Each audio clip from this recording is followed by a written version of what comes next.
Oh boy, here we are again.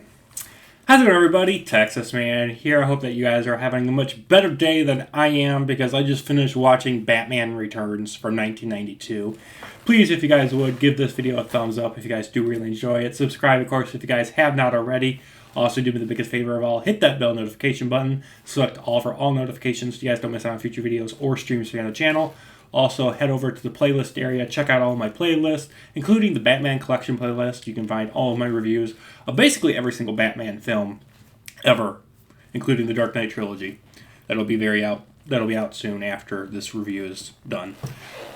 So, this film is rated PG-13, and it's about 2 hours long, and I think this film should be rated R. I honestly think this film should be rated R, just because of how extremely dark and broody it is, and how kind of violent this movie is. It's very violent. Like, Batman 1989 definitely had some violent moments, but it never teetered on R.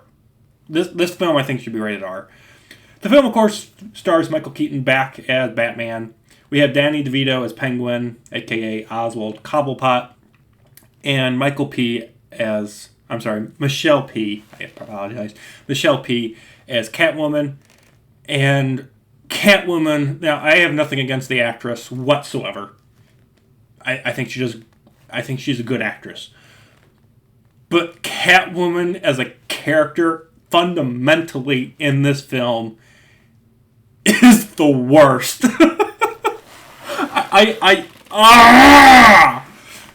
I've seen this movie twice, and it's twice too many, okay? It is twice too many, because I remember watching this from start to finish on TV a couple years ago, when I still watched TV before I just gave up on cable.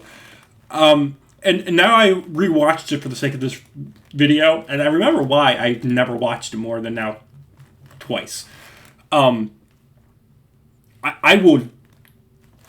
I will die on a hill, but Batman Returns, it literally should never have come to the light of day. I mean, this film wasn't even planned to happen. This was not a planned Batman movie. The only reason Batman Returns exists is because Batman 1989 was such a gigantic success at the box office. That is the only reason this film got greenlit. It is the only reason. And it shows. It is extremely rushed. And Catwoman, how she becomes Catwoman, so the Catwoman's origin story is completely demolished and changed to sit. It is changed, and it is set in a way and given to us on screen. Her origin story is just a gigantic clusterfuck. There's no other way to say it. It's a gigantic clusterfuck. It deviates so much from the source material that it's a completely different character. Catwoman doesn't even behave like Catwoman. She acts more like a gigantic alien cat in a leather suit. It's like the Xenomorph from the Alien franchise, but with a human face. It's just... I hate this character. Catwoman as a character in this film fundamentally breaks the film. I can't watch this film and be serious about anything because it is so stupid and her character is so illogical.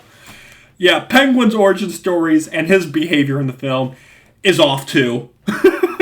I don't know what happened. Like, how did they go from telling a basic origin story for Joker and keeping basically everything beat by beat by beat for him? But when it comes to Penguin and Catwoman, they just go completely away from the source material. And because of that, everything's a billion times worse in this film. And what's shocking to me is there's many people, and I'm sure I'm going to get hit in the comment section for what I'm saying in this video, but there's many people that feel that this film is somehow better than Batman 1989. I don't know what you guys were drinking or smoking, but this film is a complete clusterfuck because there's nothing in this film that is memorable. I mean, except for the stupidity and illogical moments of the fact that this film has two of the stupidest villains in film history that I can think of. Not just Batman films. Penguin and Catwoman in this film is the definition of how not to do villain origin stories, because they deviate so much from the source material. The film is also just gigantically off in its tone. It's either way too funny, it's either too dark, too brooding, or it's just completely illogically stupid. And a lot of times, it's all those elements put together at once, happening all at once on screen. There's also numerous plot holes. The film focuses less on Batman, even though it's called Batman Returns. The film really doesn't do anything with Batman. He doesn't do anything. It focuses more on Catwoman, her origins, her revenge, and then her love story for Batman. It doesn't even focus much on Batman in this 2-hour plot. Batman's in it, but he's not doing anything. I can't stress enough how disappointed I was in this film. Especially the fact that I think Michael Keaton is a great actor as Batman. And I really enjoy 1989 Batman. This film is just a travesty. And if you enjoy it, I guess it's one of those